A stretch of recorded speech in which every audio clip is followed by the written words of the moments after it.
Guys, Stephen here, Fanatic Perspective, here with John Tran. We're here to wrap up, put the bow on National Signing Day, the second one in February. And Tran, really now the transfer portal and NIL and all the crazies of college football, seems like you can move around. But in terms of the high school recruits, what we traditionally have fallen in love with college football, just want to wrap up here with a really, really good class that not I think it's a great class, all things considered, Trent.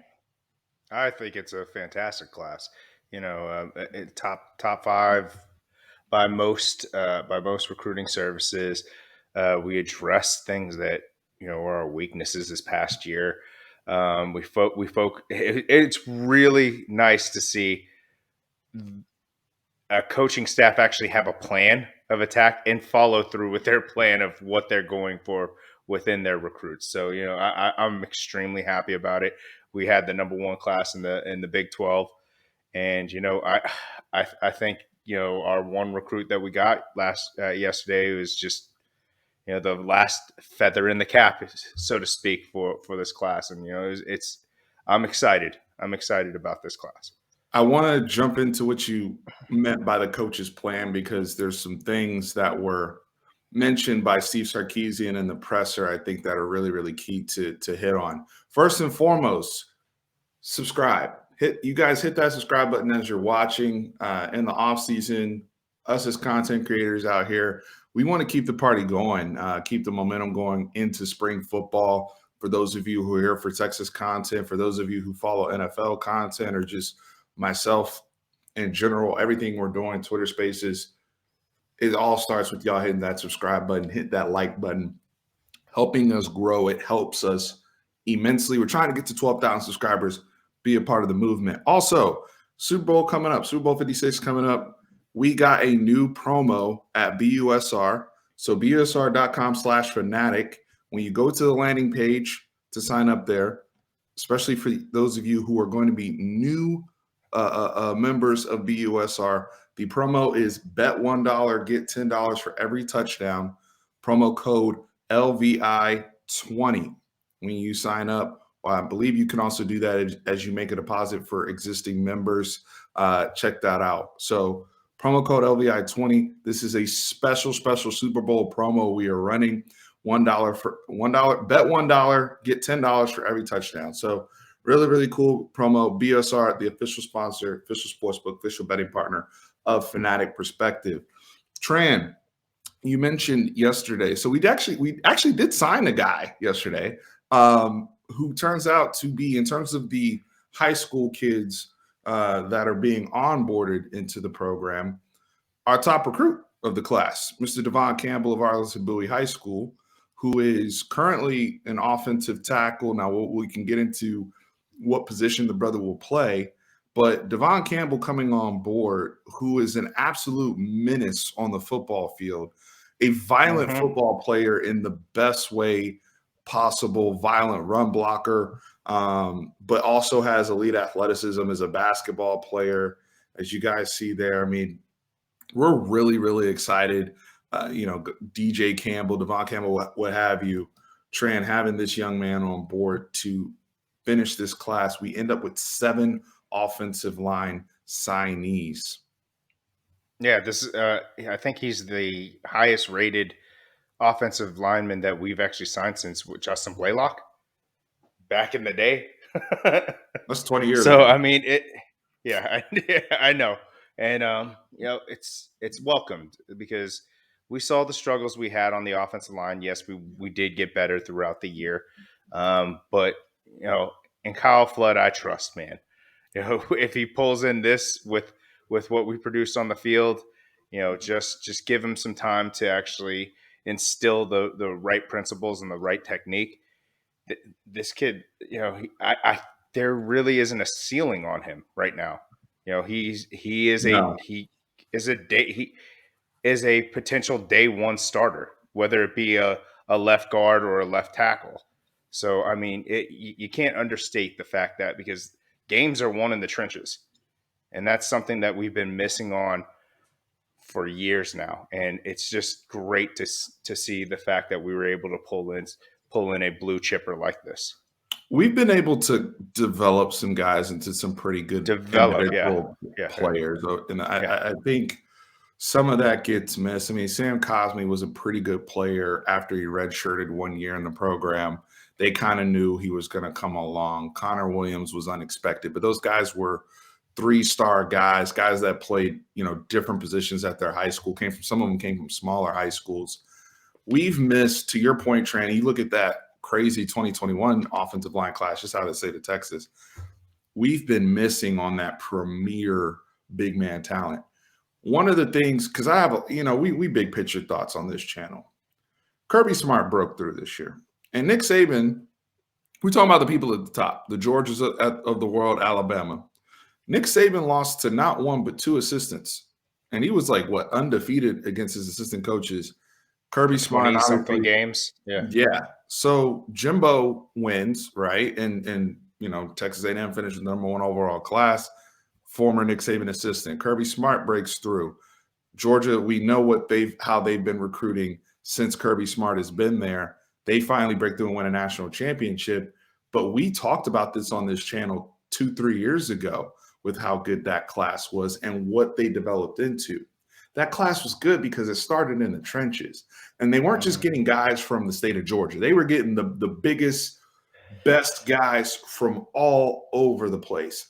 And one of the things I like about our particular class, and starting with the offensive lineman hall, it's critical for Quinn Ewers being here, hopefully taking over.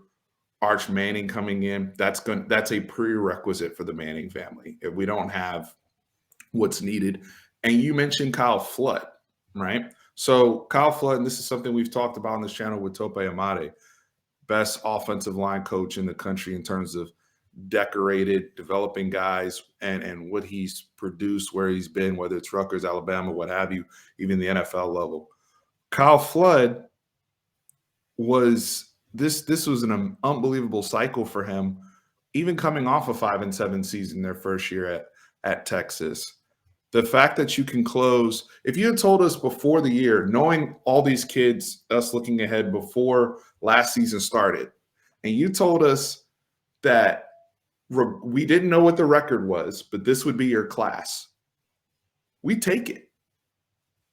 We take it, right? And so for us to really be a disappointment on the field, product, all that, and still end up in this position, it's a testament to Kyle Flood and them leveraging their connections regionally as well, right? You pick up a Malik Agbo from the state of Washington, right?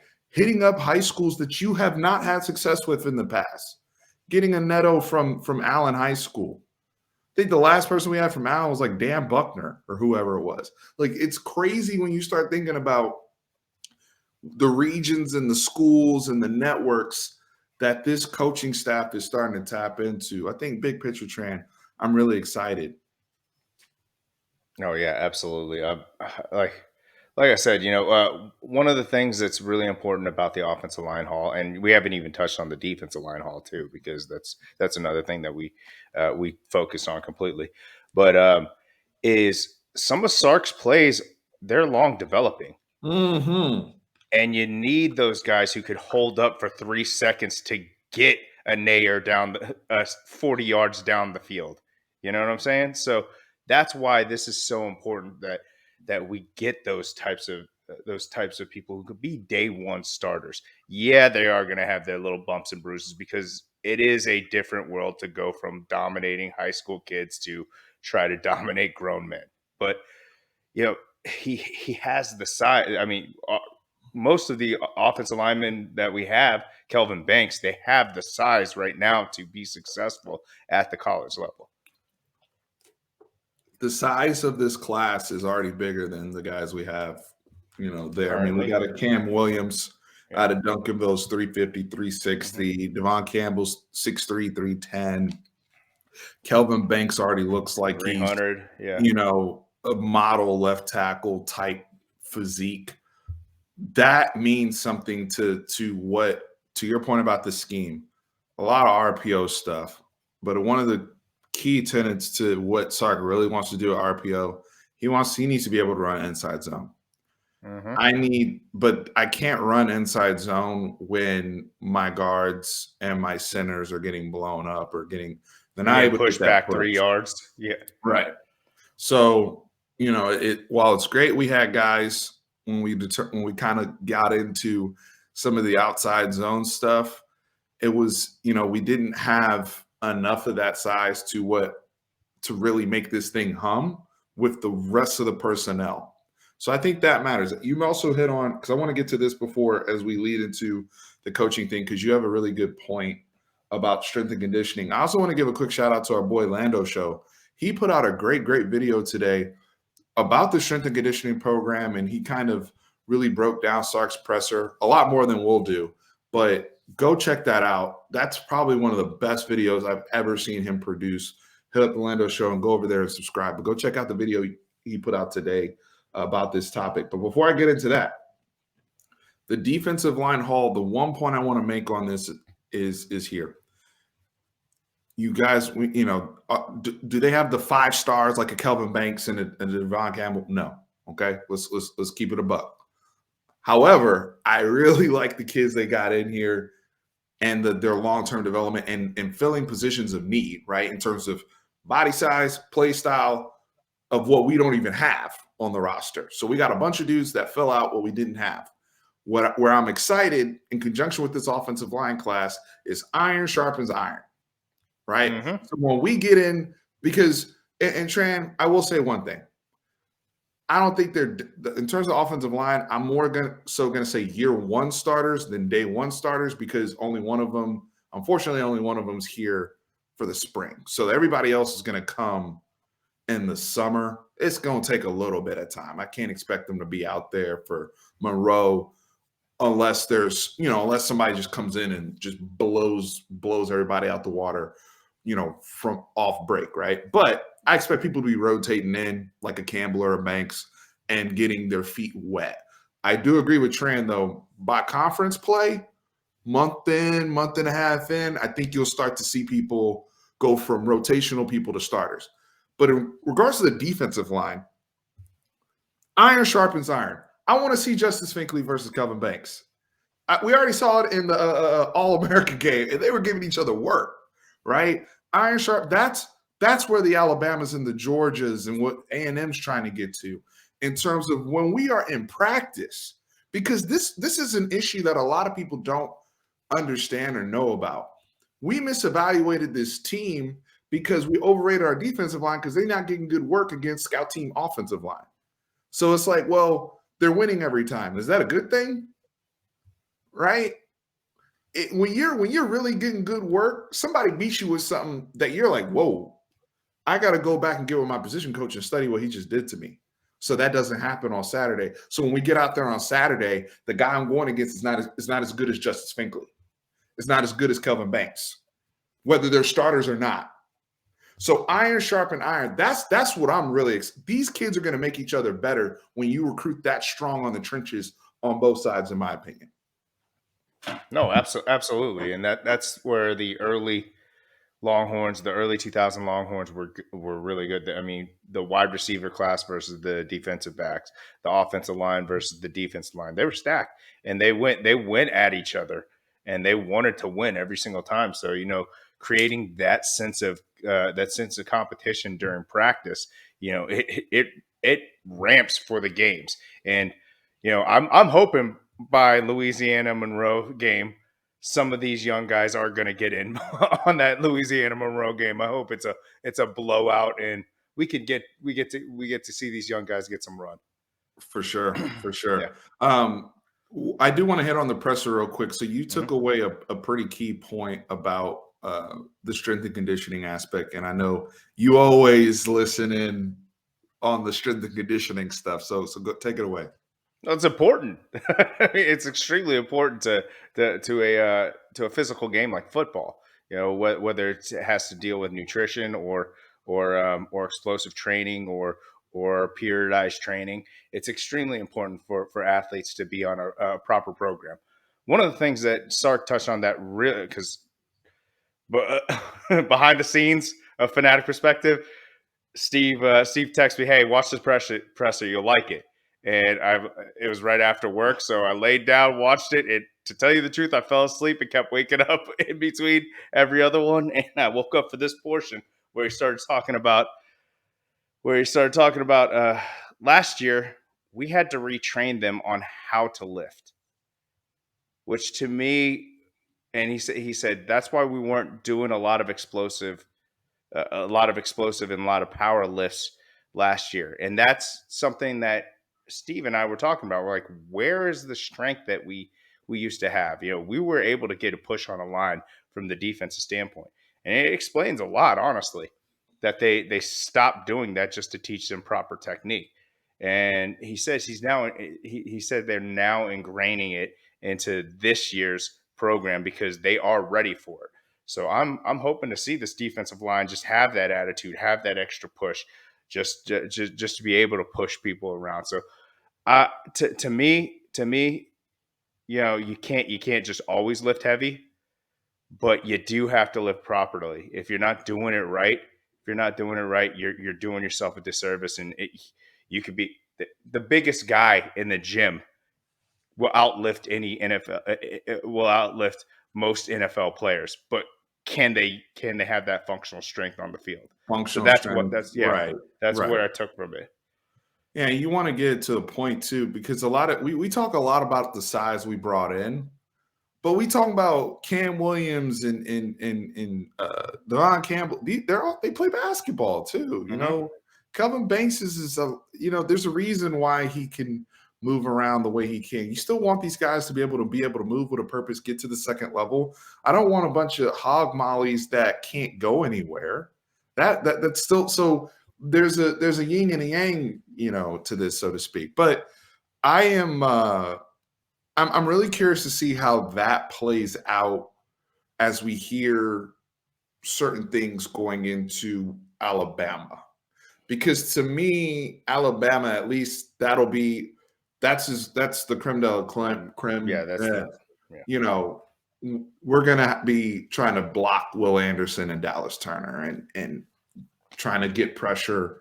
Their offensive line is going to be better this year than it was Mhm. last year. So that'll be a test how we look over 4 quarters, because that's the other aspect, right? We wore down so many times in these football games on both sides of the ball, quite frankly.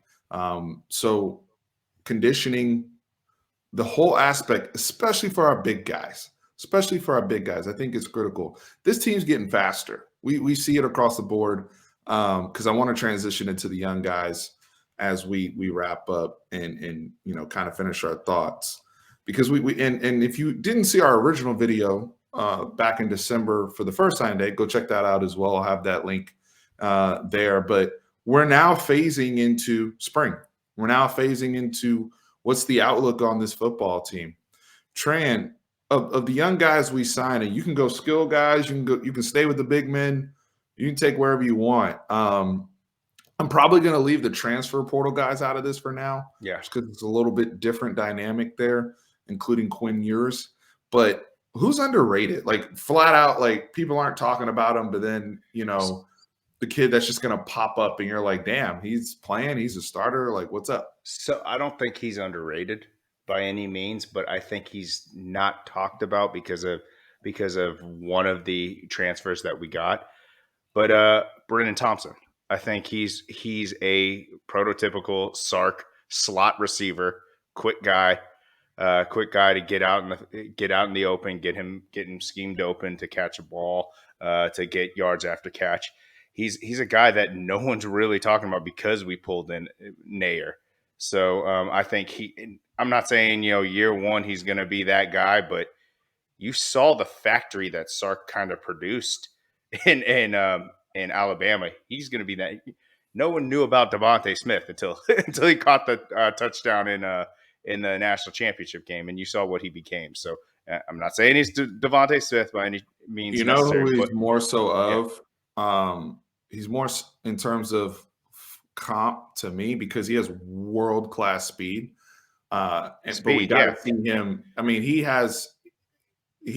honestly could consider the Olympics. Like, and I think there's going to have to be a conversation there with his 100 times.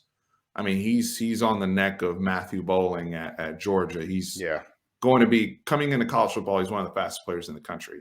I think, though, in terms of where I would look at him in terms of comps to Sark and football players, it would be Henry Ruggs. Henry Ruggs, Or Henry Ruggs, who was the one that was the take the top off, the 4.2 speed guy, right? And so I would probably look at him in terms of player style on the field, of course. That type of explosiveness. But what you saw with those type of guys is on RPOs, it wasn't just over the top, because I think Brennan Thompson's going to need some polish. He didn't play a whole lot of receiver, just straight out receiver, but can he run a slant on an RPO and take it to the house? Right? Like, there's also some things where it's like, we just get the ball in your hands really quick. We saw Xavier Worthy score on a screen to open the OU game last year. So it doesn't have to be anything complicated. I think I'm with you on that one, Trent, because I think a lot of people kind of cooled on Brennan, obviously because of Nair. But the thing is, like, one thing that you could teach them real quick is a double move. And if they're playing man across the board and they're trying to man up this young man because he's a young, if he hits someone with a double move, he's gone. No one's keeping up with him. Backpedaling. His speed is unmatched. I really haven't seen his hands, but I think that with development and with time, and I think Marion's great at this. He'd be a great, So that hire would be is huge to his development. I completely agree. I've been really high on BJ Allen as a potential starter coming out of spring for safety.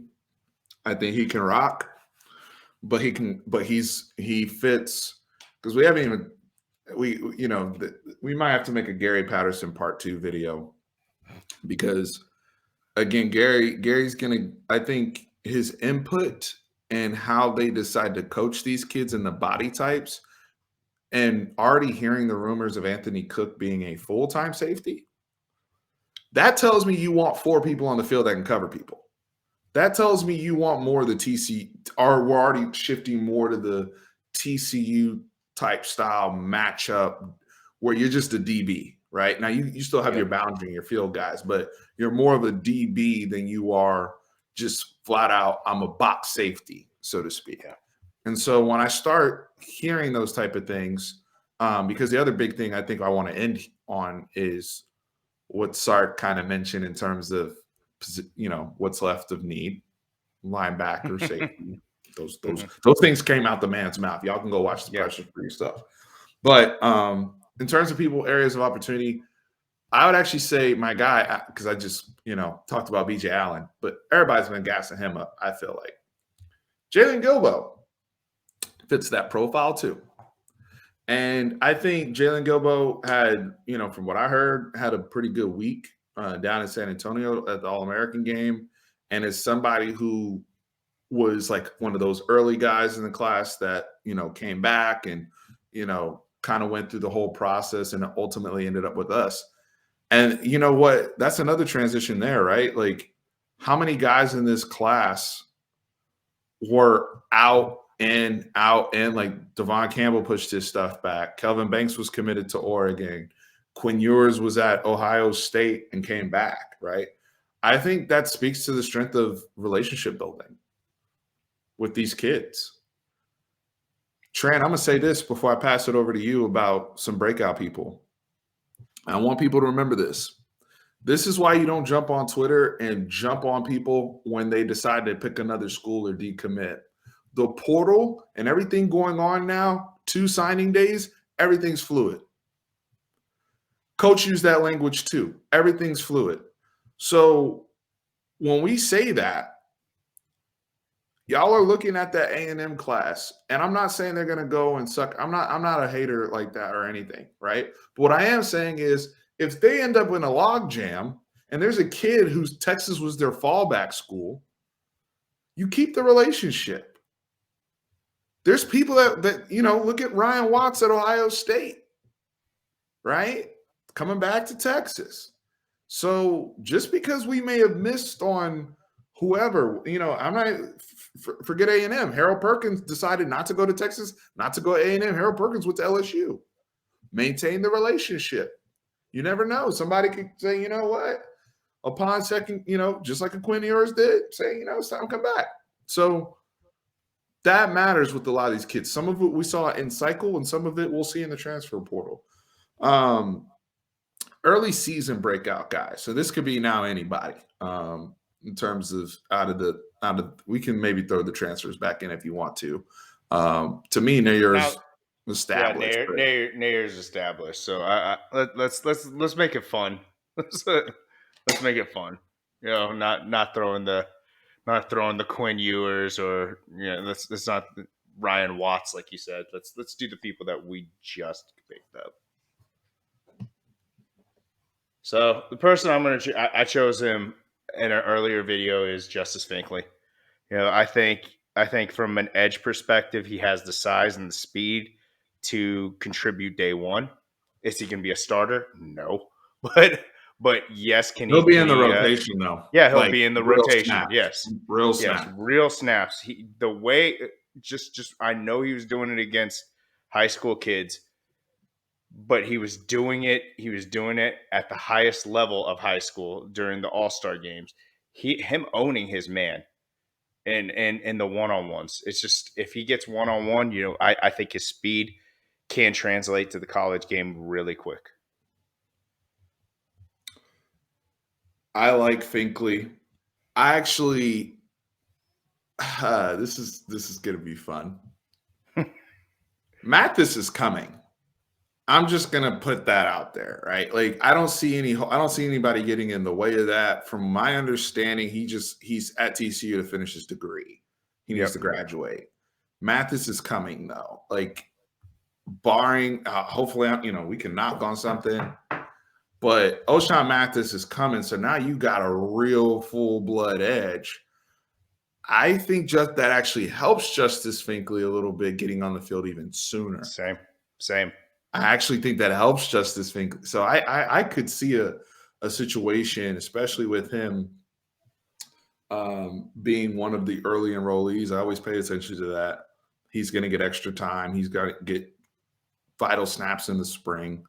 And he's going to honestly push guys who have been stagnant or have been taking a longer time to develop that we haven't seen come around.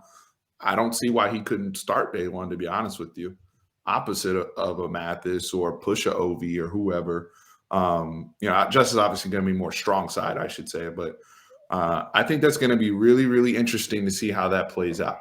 My guy that I'm going to pick as an early one is another defensive lineman.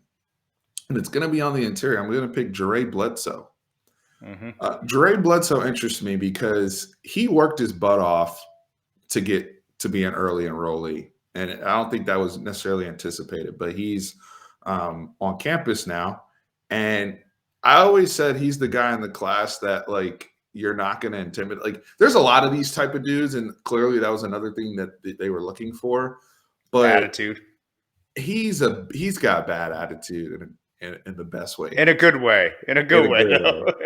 And I think he's a guy, again, not necessarily a starter, but I think he's a guy where people are going to be like, we want to see him play more snaps. He's not going to be called a you-know-what on the mic. Like, when he gets out there, violent with his hands, got that athleticism, but just naturally a bigger person. Now he's not huge. I don't think he's as big or stout as a Byron Murphy was. But I think he reminds me a little bit of those type of guys on the interior that could have an instant impact. Look at us. We picked two trench guys in Finkley and then in Jaray Bledsoe. Yeah, well, like for Jaray Bledsoe, same thing with what you said with Justice Finkley. I think with a Murphy being there, teaching him the proper techniques, and also not just Ojimo being there, I know he's more of an Yeah, edge type and you still player. got the older But yeah, dudes like Coburn and Sweat in there, but those are guys. I'm telling you, those young guys are going to come in and push them. they're pushing them. That goes back to the iron sharpens iron. So I'm with you. I'm excited about this and the attitudes. That was something that Coach Bo will keep Shout them. out to Bo Davis. And Bo Davis, look, he got his work done early, by the way. We talk a lot about Kyle Flood. Kyle Flood's the MVP of this cycle, in my opinion. I think he finished as a top 10 recruiter, individual recruiter, according to 247, which is dope.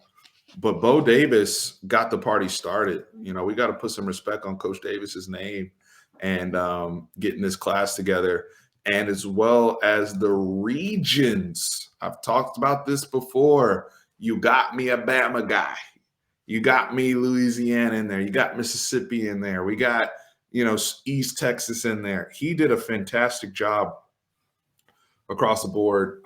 You got my high upside guy, like an Ethan Burke from Westlake, right? Who's just now really figuring out football, but tore it up in the Westlake playoff run and was unblockable. So you're getting these different, very versatile, diverse pieces. I think it's critical. The last thing I want to say before we wrap is Sark said during the season, like at the end of the season, everything hit the fan. He's like, yeah, we could have 33 new players on the team. And some people freaked out by that. And we had 32 now, Tran. Look at God. We had 32. Look at God. And you know what else he said? We might be at 35, 36. Find out post-spring because they know the next wave's coming. He put it out there, linebacker, safety, which look, if Gary doesn't spin any of these people down in the room after he does his evals and sees some things, don't be surprised if Gary Patterson's already seen things, by the way. But him coaching against us last year, he's already seen some things. So he's already got his notes. So I guarantee you Gary might have some input, whether we know or not as fans. I'm sure the insiders will. But Gary will probably have some input post-spring on, hey, we need to go pursue so-and-so, or we need to go pursue so-and-so and fill out 2 more spots. Right? Because they're going to be real with some of the this will be a separate video we do about who's the make or break spring for, right? That's a separate conversation because I thought we did a good job of calling that out last year where it was kind of like, hey, if you don't find yourself on the depth chart, it's probably time for you to make your way into the portal to find a better opportunity. And that's okay, right? No, you're not trying to, you can kick it, but you can't kick it here. So, these are real conversations that you got to have if you're trying to get to the top, if you're trying to get to where Bama and Georgia are. That's just what it is.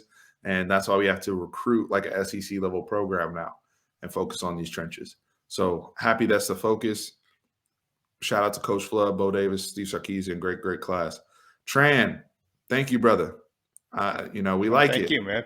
Absolutely. I love it. I love this class. Actually, I really do like this class a lot. Man, I honestly didn't think we'd end up in this position after the season we had, but it's a testament to the staff. They know how to close. Guys, hit up BUSR, busr.com/fanatic. Take advantage of the promo code LVI20. Super Bowl 56 coming up in LA. Bet $1. Get $10. Use that promo code there. The landing page will look like this on busr.com/fanatic. And most importantly, hit that subscribe button. Help us grow this platform. We're so excited for all the stuff we have coming. I've been teasing some player interviews. They are coming. So a lot of stuff we're working on the channel. Tran and I are very, very excited.